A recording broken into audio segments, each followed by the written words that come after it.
ہمارا نظریہ یہ ہے کہ امام کے پیچھے سورۃ فاتحہ نہیں پڑھنی،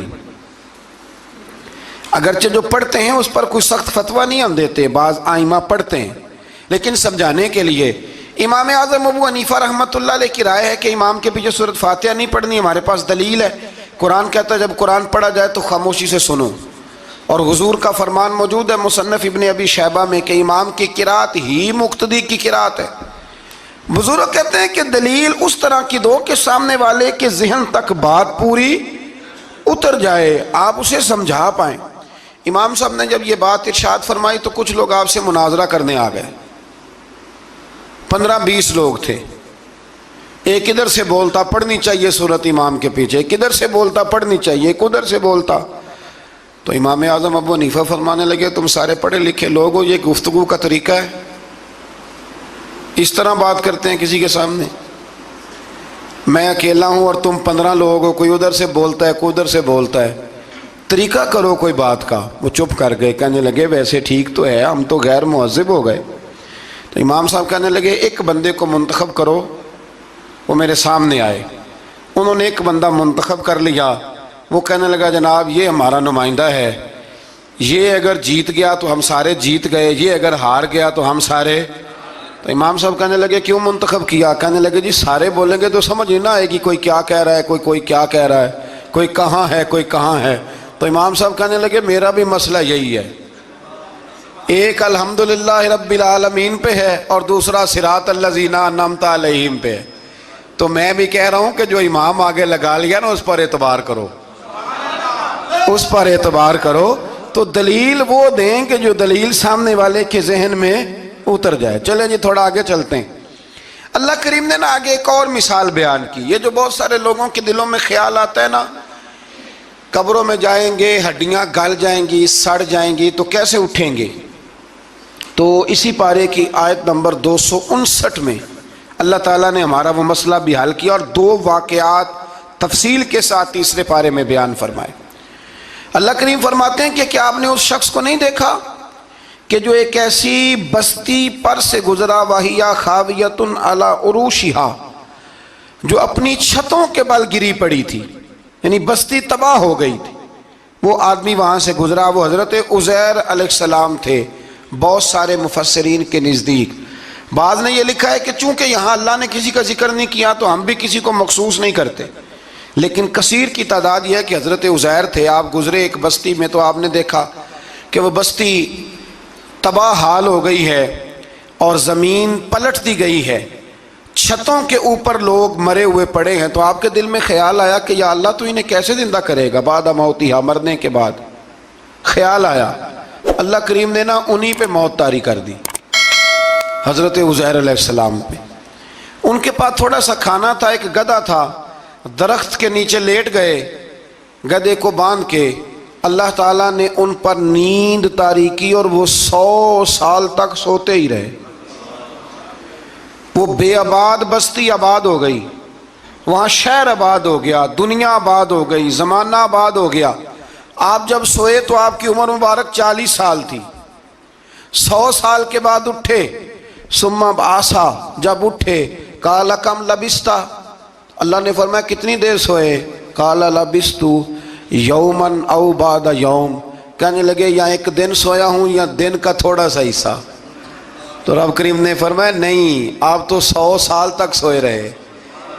فرمایا وہ دیکھو ذرا گدھے کی طرف، وہ گدھا جو تھا نا ان کا وہ گل سڑ گیا، ہڈیاں بکھر گئیں، اور وہ جو کھانا تھا نا پھل تھے، شربت تھا، سالن تھا، اس کا حال یہ ہے کہ لم یتسنہ، وہ باسی بھی نہیں ہوا۔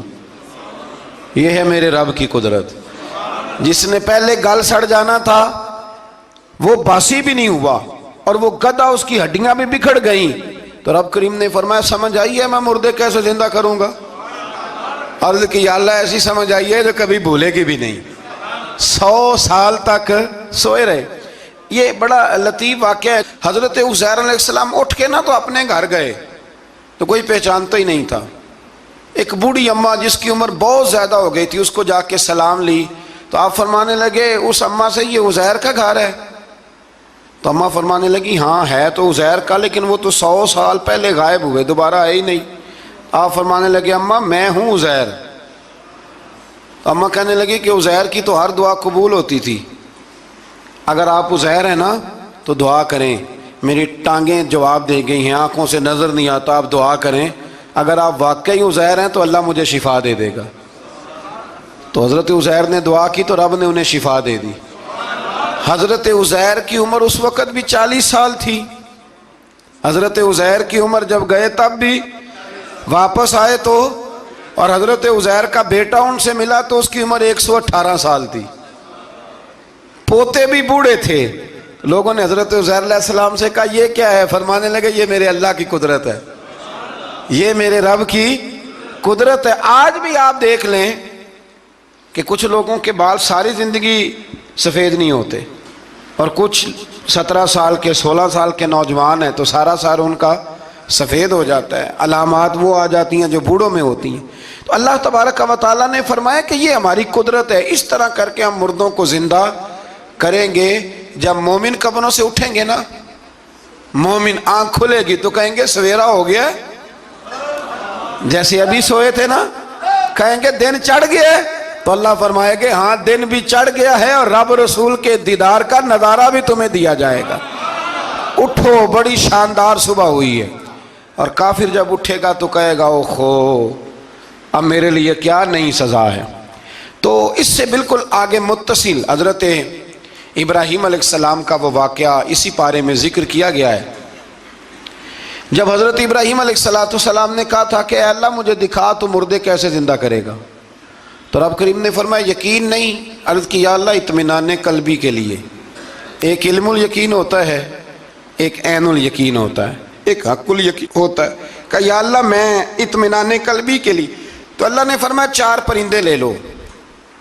حضرت ابراہیم علیہ السلام نے 4 پرندے لیے.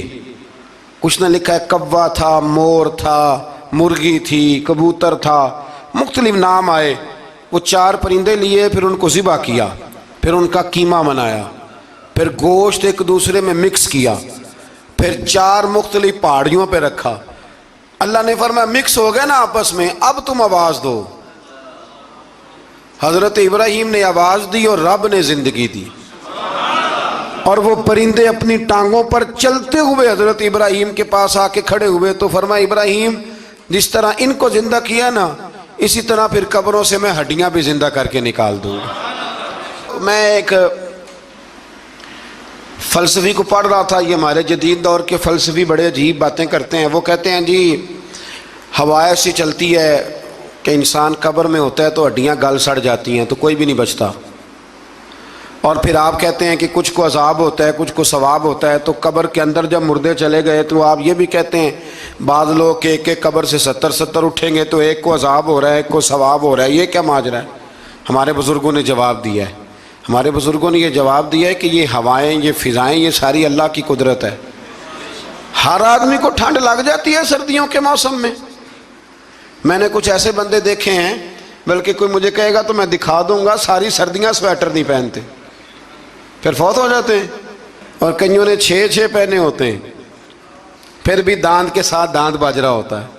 وہ کہتے ہیں توبہ توبہ بڑی ٹھنڈ ہے. یہ بھائی آب و ہوا ایک ہی ہے، لیکن وجود کے اثر قبول کرنے کے معاملات بھی اور ہی ہیں. یہی معاملہ قبر میں ہوگا.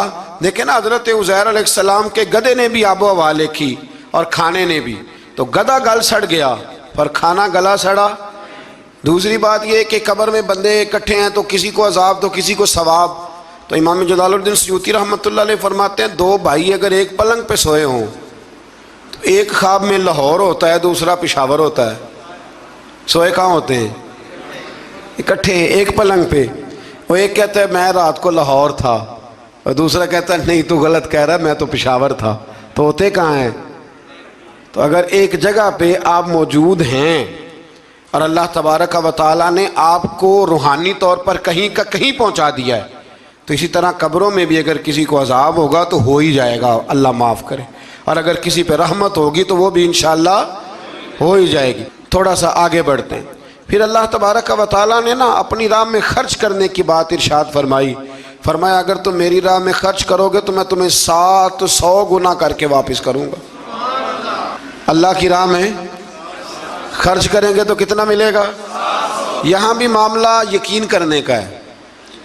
قوم کو یقین آ جانا کہ ڈبل ہو جائیں گے تو ساری قوم لٹ جاتی ہے. اگر اتنا یقین ہو جائے نا ڈبل ہو جائیں گے تو لٹ جاتی ہے.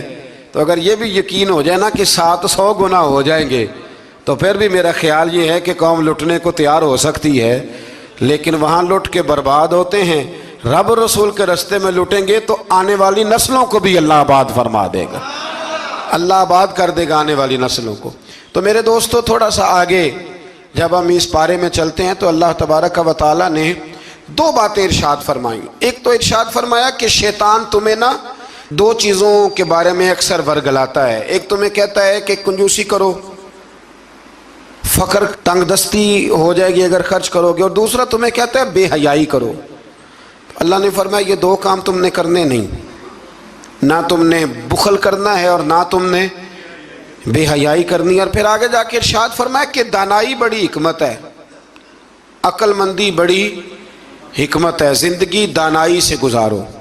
یؤتی الحکمت من یشاء, اللہ جسے چاہتا ہے حکمت عطا کرتا ہے. ومن یؤت الحکمت فقد اوتی خیرا کثیرا, اور جسے اللہ نے دانائی دی نا عقل, اللہ فرماتا ہے اسے ہم نے خیر کثیر عطا کی.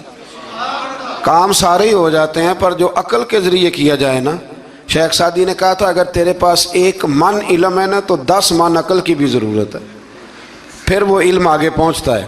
10 من 1 من شعور کے ساتھ, دانائی کے ساتھ.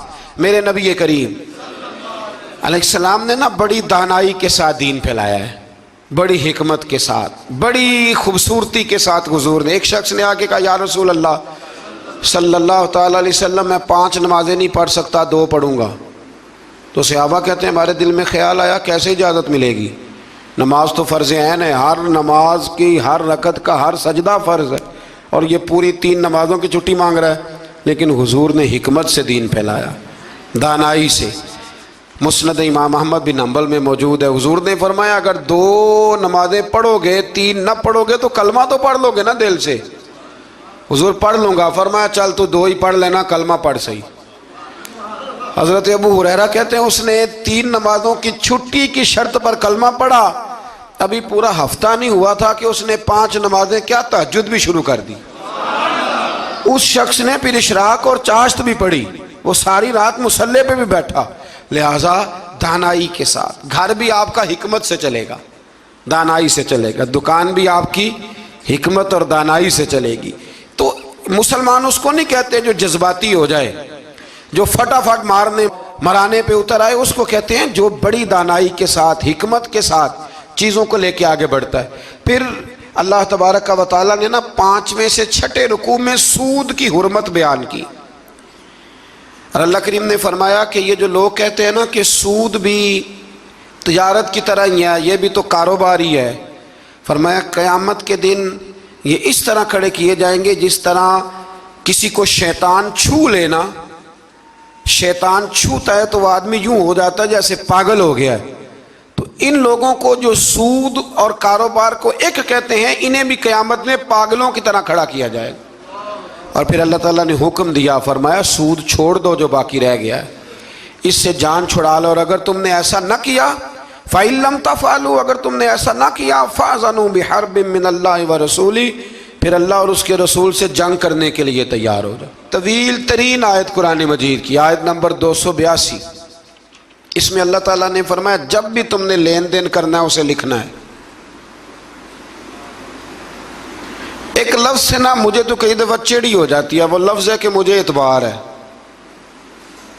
میں کہتا ہوں کہ وہ والدین بڑے ظالم ہیں جو کہتے ہیں مجھے جوان بچی اکیلی کالج جاتی ہے تو مجھے اعتبار ہے. جوان بچے کو 10-20 ہزار روپیہ جیب میں ڈال کے گلی میں بھیج دیتے ہیں اور کہتے ہیں مجھے اعتبار ہے. اسی طرح وہ لوگ بھی بڑے ظلم کرتے جو اپنے بھائی کے ساتھ لین دین کرتے ہیں, تحریر نہیں کرتے اور کہتے ہیں مجھے اعتبار ہے.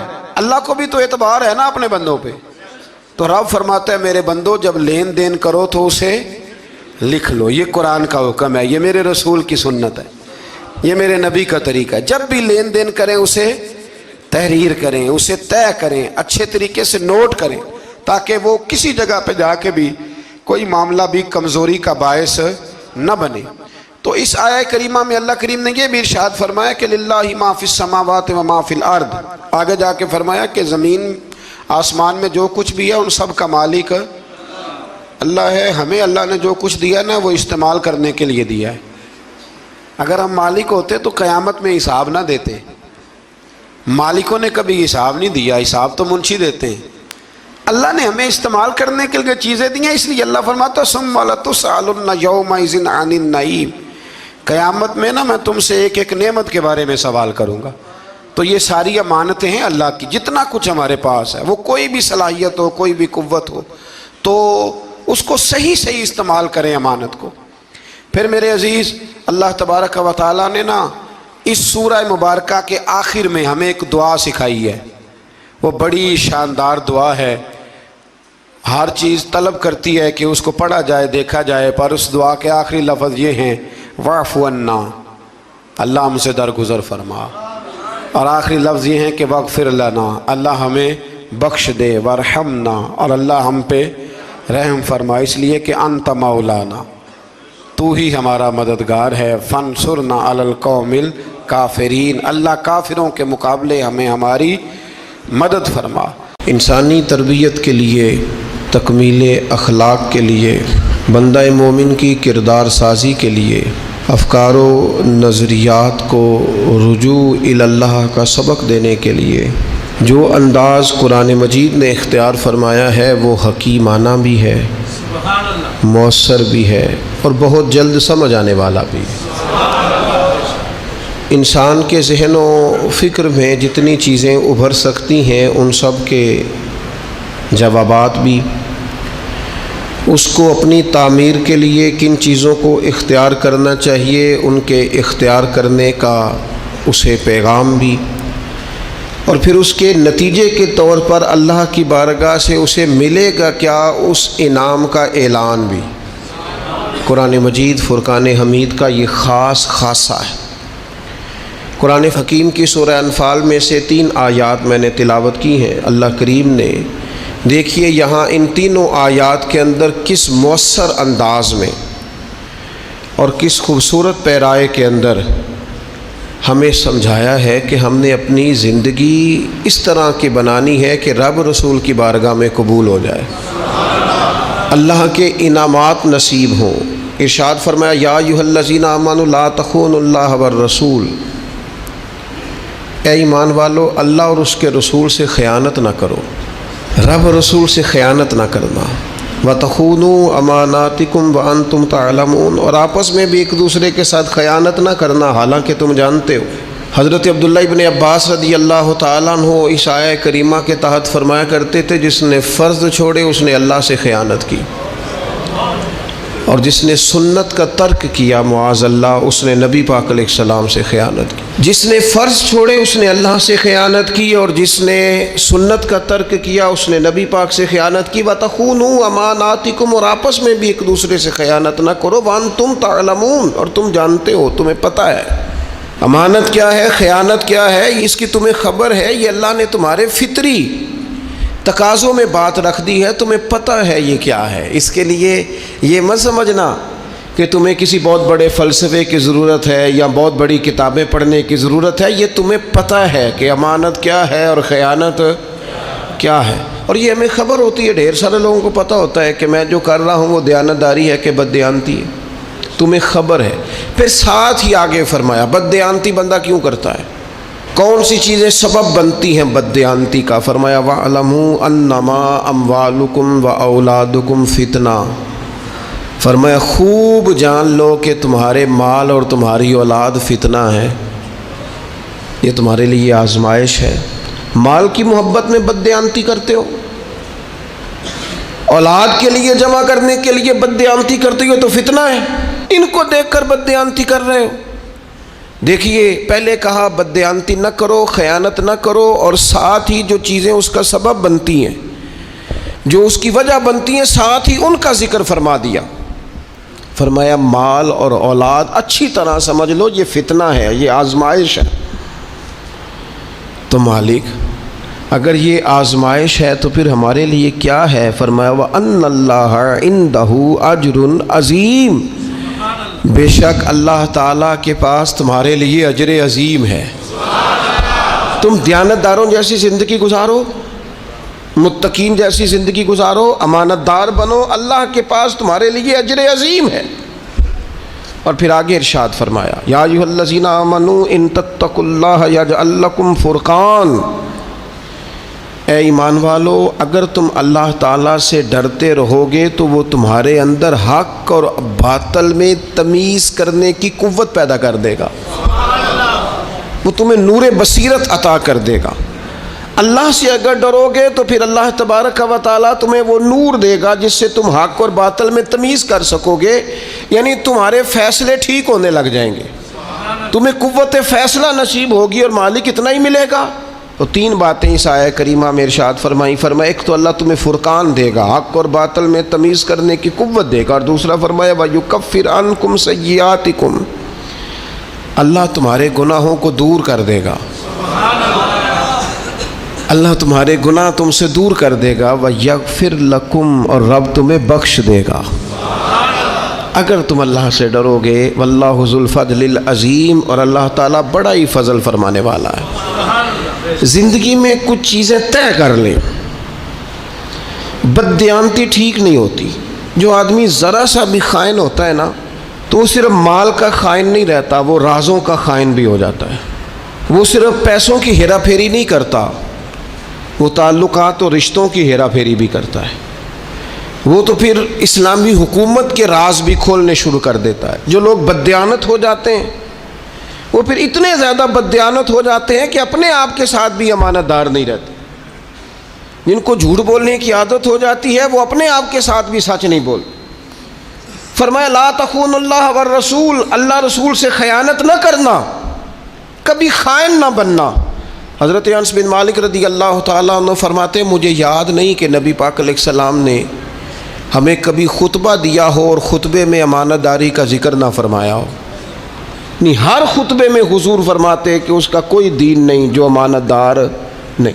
یہاں بڑی ڈبیٹ ہوتی ہے، بڑے لوگ بیٹھتے ہیں اور بڑی جناب گہری باتیں ہوتی ہیں اور بڑا فلسفہ بیان کیا جاتا ہے، اور کہتے ہیں ہم ذرا غور کریں، مل کے بیٹھیں اور دیکھیں کہ اس ملک کے بگڑنے کا سبب کیا ہے۔ کیا قانون کی پابندی نہیں ہو رہی؟ کیا معیشت اور معاشرت کا مسئلہ ہے؟ کیا ہر ادارہ اپنے دائرہ کار میں نہیں رہ رہا؟ کیا قانون کی بالادستی نہیں ہے؟ لوگ مختلف قسم کے ہیلے بہانے ڈھونڈتے ہیں کہ یہ وجہ ہے۔ قرآن مجید کی ان آیات اور احادیث کو سامنے رکھ کے میں کہتا ہوں میرے ملک کا سب سے بڑا مسئلہ بددیانتی ہے۔ یہاں سے خیانت ختم کر دی جائے، بددیانتی چھوڑ دی جائے، سارے مسئلے ٹھیک ہو جائیں گے۔ خیانت نہ کی جائے، کوئی نہ خیانت کرے، نہ رب سے کرے، نہ رسول سے کرے، نہ دین سے کرے، نہ اپنے منصب سے کرے، نہ اپنی سیٹ سے کرے، نہ اپنے عہدے سے کرے، نہ اپنے لوگوں سے کرے، نہ اپنے کارکنان سے کرے، نہ اپنے ووٹر سے کرے، نہ اپنے سپورٹر سے کرے، نہ کرے بددیانتی۔ پیر اپنے مریدوں سے کبھی نہ کرے، مرید اپنے شیخ سے کبھی نہ کرے، استاد اپنے شاگردوں سے بددیانتی کبھی نہ کرے، شاگرد پڑھنے میں اور سبق کو سمجھنے میں کبھی بددیانتی نہ کریں۔ یہ بددیانتی نکال دی جائے، دیانتدار انسان ہو جائے، دیانتدار۔ حضرت سیدنا عمر فاروق رضی اللہ تعالیٰ عنہ ارشاد فرمایا کرتے تھے، یہ کنز المال میں موجود ہے، حضرت عمر نے کہا ہے میں نہیں کہہ رہا، حضرت عمر نے کہا ہے میں نہیں کہہ رہا، سیدنا فاروق اعظم کا قول ہے، کنز المال میں موجود ہے۔ میں حوالہ دکھا سکتا ہوں پر میں نہیں کہہ رہا، پھر کہہ رہا ہوں۔ انہی کی محفل سوارتا ہوں، چراغ میرا ہے رات ان کی، انہی کے مطلب کی کہہ رہا ہوں، بس یہ زبان میری ہے باقی بات ان کی۔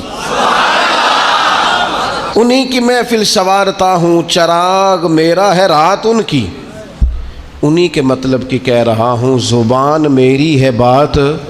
حضرت عمر فاروق رضی اللہ تعالیٰ عنہ فرماتے ہیں کسی شخص کی نماز اور کسی شخص کا روزہ تمہیں دھوکے میں نہ ڈال دے۔ ہاں فرماتے ہیں کسی کا نماز روزہ تمہیں دھوکے میں نہ ڈال دے۔ فرمایا چاہے وہ روزہ رکھے، چاہے وہ نماز پڑھے، جب تک وہ امانت دار نہیں اس کا کوئی دین نہیں۔ فرمانے لگے پڑھ نماز جتنی مرضی، رکھ روزے جتنے مرضی، لیکن اگر تو دیانت دار نہیں تو پھر تیرا کوئی بھی دین کیا معنی سمجھ لیا لوگوں نے کہ بعض رسومات میں بعض چیزوں کو قید کر لیا تو دیندار ہو گئے؟ تو امانت دار کتنا ہے، تیرے اندر دیانت کتنی ہے، تو اپنے منصب کے ساتھ کس قدر زیادہ دیانتداری کا مظاہرہ کرتا ہے۔ اور ایک معنی یہاں حضرت قتادہ فرمایا کرتے تھے، یہ جو کہا نا قرآن مجید نے رب رسول سے خیانت نہ کرو، تو فرماتے ہیں اس کا مطلب ہے کہ رب رسول کا دین تمہارے پاس امانت ہے، اس سے کبھی خیانت نہ کرنا مسلمانوں۔ دیکھو حضور نے بڑی مشقت سے تم تک پہنچایا، حضرت صدیق اکبر نے زندگی لگا دی ہے اسے آگے پہنچانے میں، فاروق اعظم رات کو سوئے نہیں، دن کو روٹی نہیں کھائی، جگہ جگہ گھوم کے اس دین کی سرحدوں کی حفاظت کی۔ عثمان غنی نے اپنا کمایا ہوا مال بھی سارا لگا دیا، اور شیر خدا تو 10 سال کی عمر سے چلے تھے، اور جب 63 سال کی عمر میں انہیں زخم لگا اور وہ شہید ہو رہے تھے تو کہہ رہے تھے لوگوں مجھے کعبے کی رب کی قسم علی آج کامیاب ہو گیا ہے۔ وہ انہوں نے نا اس دین کو دیانتداری سے آ کے پہنچایا۔ پھر وقت آیا نا جب امام حسین پر کہ اب امانت آپ کے پاس ہے تو آپ نے بچانی ہے۔ حسین آپ عہدہ بچائیں گے کہ امانت؟ حسین بتائیے آپ زندگی بچائیں گے یا دین کی امانت بچائیں گے؟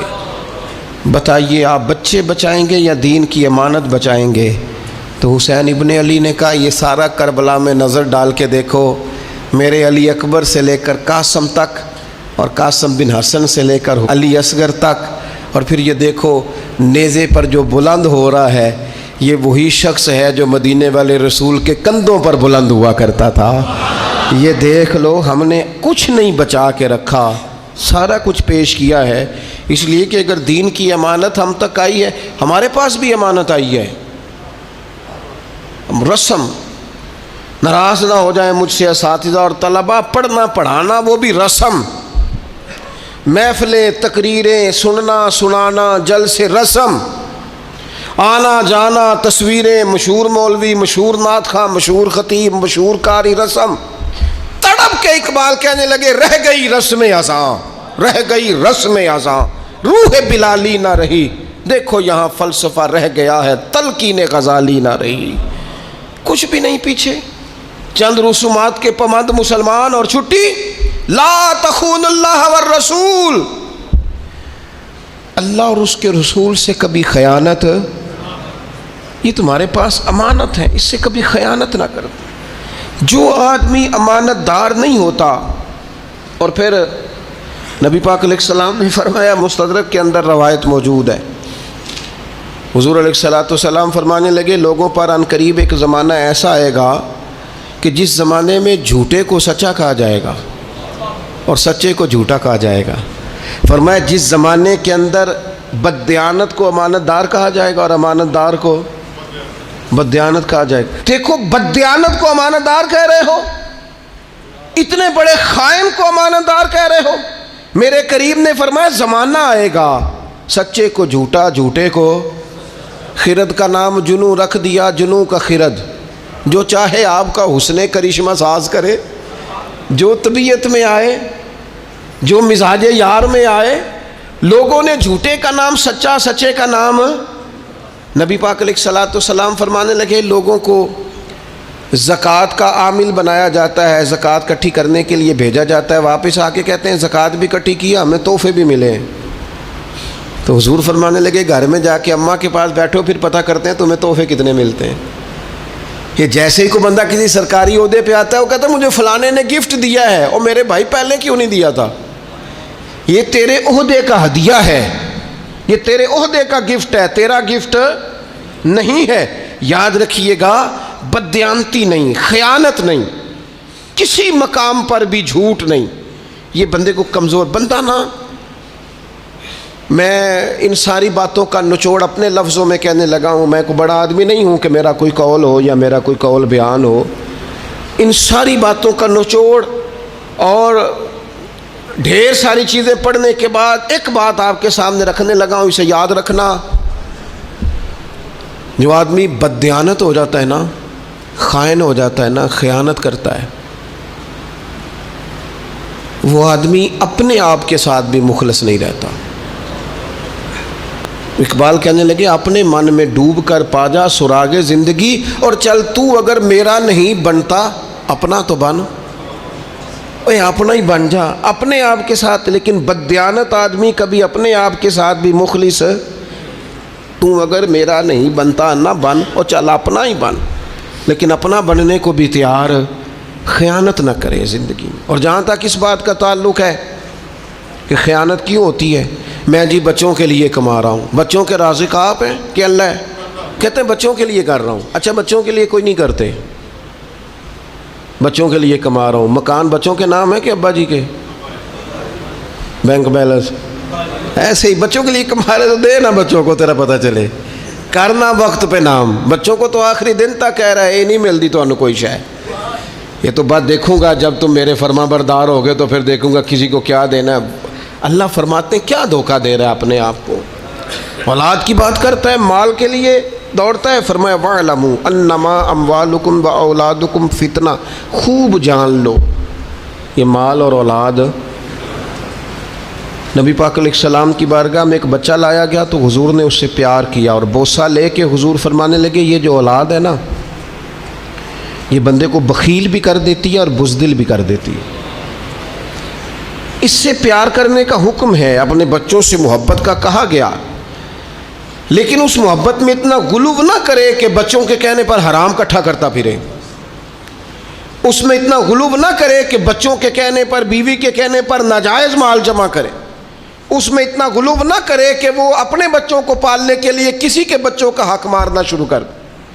اس لیے کہ یہ آزمائش ہے مال اور اولاد، اس طرح آگے دور نہ نکل جائے کہ وہ اپنا گھر سجانے کے لیے کسی کے گھر کو اجاڑ دے، اپنا آنگن روشن کرنے کے لیے کسی کے گھر میں اندھیرا کر دے۔ فرمایا یہ مال اور اولاد فتنہ ہے، اور اس معنی میں بھی فتنہ ہے کہ اگر تم نے مال کمایا اور صحیح جگہ پہ خرچ نہ کیا تو پھر بھی آزمائش، اولاد ہے اور اس کی صحیح تربیت نہیں کی تو پھر بھی آزمائش ہے۔ بچے صحابہ کے بھی تھے، بچے اہل البیت کے بھی تھے، اولیاء اللہ کے بھی تھے، لیکن وہ جب اپنی زندگی ترتیب دیتے تھے تو اولاد دیکھ کے ترتیب نہیں دیتے تھے، رب رسول کو دیکھ کے ترتیب دیتے، اللہ رسول کو۔ حضرت عمر بن عبدالعزیز رحمۃ اللہ علیہ اتنے بڑے بادشاہ تھے، آخری عمر میں اپنے بچوں کو بلا کے کہنے لگے پتر تمہارا باپ بڑا بزدل تھا، تمہارے لیے جائیداد نہیں بنا سکا۔ کہا بجی آپ تو بڑے بہادر ہیں، اتنے مار کے فتح کی۔ یہ فرمانے لگے نہیں میں بزدل تھا، میں دوزخ کی آگ سے ڈر گیا، ناجائز نہیں اکٹھا کر سکا تمہارے لیے، بزدل تھا تمہارا باپ، میں نہیں کر سکا تمہارے لیے، اس لیے کہ میں اگر تمہاری ضروریات دیکھتا تو پھر اور بات تھی، لیکن میں نے تمہاری ضروریات نہیں دیکھی، میں نے رب اور رسول کی ہدایات دیکھی ہیں، اس طرف میری توجہ گئی ہے۔ میں اولاد کو سامنے رکھ کے بلیک میل نہیں ہوا، میں نے اللہ رسول کے دین کو فوقیت دی ہے، اس کو میں نے فتنے کو فتنہ ہی جانا ہے، میں نے اسے کبھی بھی ذہن اور دماغ پر سوار نہیں کیا۔ حضرت عمر فاروق رضی اللہ تعالیٰ عنہ کے بیٹے ملک سے باہر گئے اور تجارت کر کے، باقی لوگ بھی گئے تھے لیکن حضرت عمر کے بیٹے ذرا زیادہ نفع کما کے لائے تو جناب فاروق اعظم فرمانے لگے تجھے زیادہ نفع کیوں ہوا؟ کہنے لگے لوگوں نے مال زیادہ خریدا ہے۔ فرمایا لوگوں کو پتہ چل گیا ہوگا تو عمر کا بیٹا ہے، تو امیر المومنین کا بیٹا ہے۔ کہا حضور وہ تو بات ہے، تو آپ فرمانے لگے پھر جتنا نفع لوگوں کو ہوا ہے نا اتنا رکھ لے اور باقی مال غنیمت میں جمع کرا، اس لیے کہ وہ تیرا نفع نہیں ہے، وہ جس عہدے پہ تیرا باپ بیٹھا ہے اس عہدے کے نام کا نفع ہے، اسے جمع کرا۔ اپنے معاملات کو سمجھیں، چیزوں کو دیکھیں، ان پر غور کریں، تفکر کریں، فکر کریں۔ میں نے دیکھا ہے ادارے بنتے ہیں،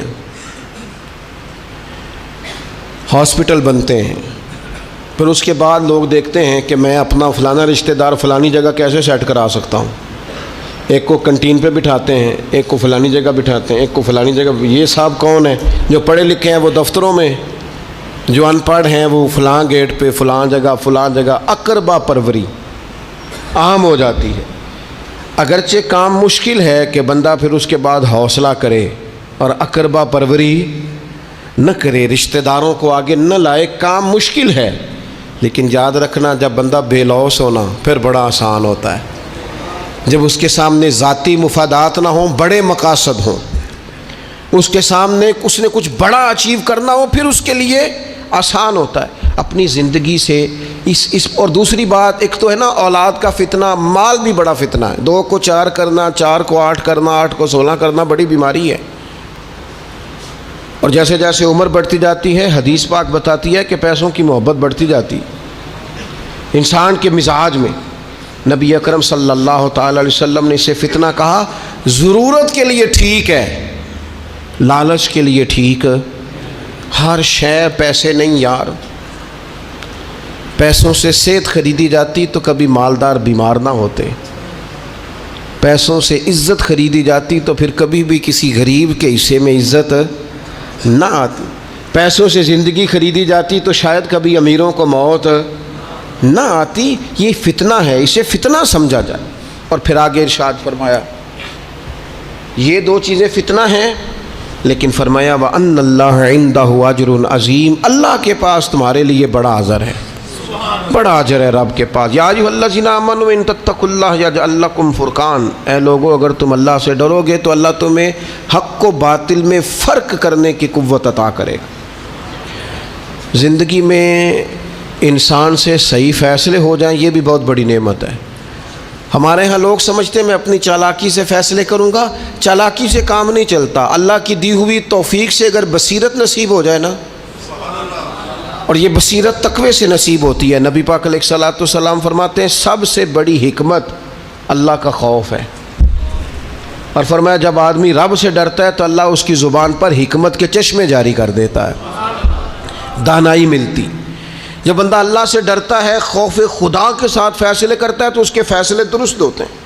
اللہ اسے نور بصیرت عطا کرتا ہے. اور نبی پاک علیہ الصلوۃ والسلام نے فرمایا مومن کی فراست سے ڈرو. یہ ترمذی میں موجود ہے. مومن کی فراست سے ڈرو. کیوں؟ فَإِنَّهُ يَنْظُرُ بِنُورِ اللَّهِ. حضور فرماتے ہیں مومن جب دیکھتا ہے تو وہ صرف اس آنکھ سے نہیں دیکھتا، وہ اللہ تعالیٰ کے دیے ہوئے نور سے دیکھتا ہے. مومن کی فراست قلبی سے ڈرو، اسے اللہ دل کی آنکھیں عطا کرتا ہے. یہ کبھی اگر اقبال نے بھی کہا تھا کہ دل بینا بھی کر خدا سے طلب. آنکھ کا نور دل کا نور نہیں. اللہ سے نا دل کی آنکھیں مانگ. بصیرت والے فیصلے، اچھے فیصلے یہ کب ہوتے ہیں؟ جب انسان اللہ سے ڈرتا ہے. جب لوگ سیاست کر کے، لوگوں سے ڈر کے، ووٹ پکے کرنے کے لیے اور گڈ بک میں رہنے کے لیے اور اپنا جو ہے وہ مورال تھوڑا اونچا رکھنے کے لیے فیصلے کرتے ہیں تو وہ ذاتیات پر مبنی ہوتے ہیں. ان فیصلوں سے اچھے فیصلوں کی توقع کی جا سکتی نہیں. اچھے فیصلے کون سے ہوتے ہیں؟ جو بصیرت کے ساتھ کیے جاتے ہیں. اور اللہ تعالیٰ لوگوں کو بصیرت دیتا ہے. حضرت ابو بکر صدیق کے بیٹے بھی صحابی ہیں، پوتے اور نواسے بھی صحابی ہیں. بڑی شان ہے اور جوان ہیں اور سمجھدار ہیں، لیکن اللہ نے انہیں بصیرت دی نا. انہوں نے وصال کے وقت ایک فیصلہ کیا. فیصلہ یہ کیا کہ میرے بعد حکمران سیدنا فاروق اعظم ہوں گے. یہ اللہ نے ان سے فیصلہ کرایا. لوگوں نے ان سے کہا کہ جناب آپ ایک سخت آدمی کو حکمران بنا رہے ہیں. تو حضرت صدیق اکبر فرمانے لگے میرے اوپر یہ وہ وقت ہے کہ جس وقت میں بڑا جھوٹا بندہ بھی سچ بولنے لگتا ہے. آخری وقت ہے میرے اوپر.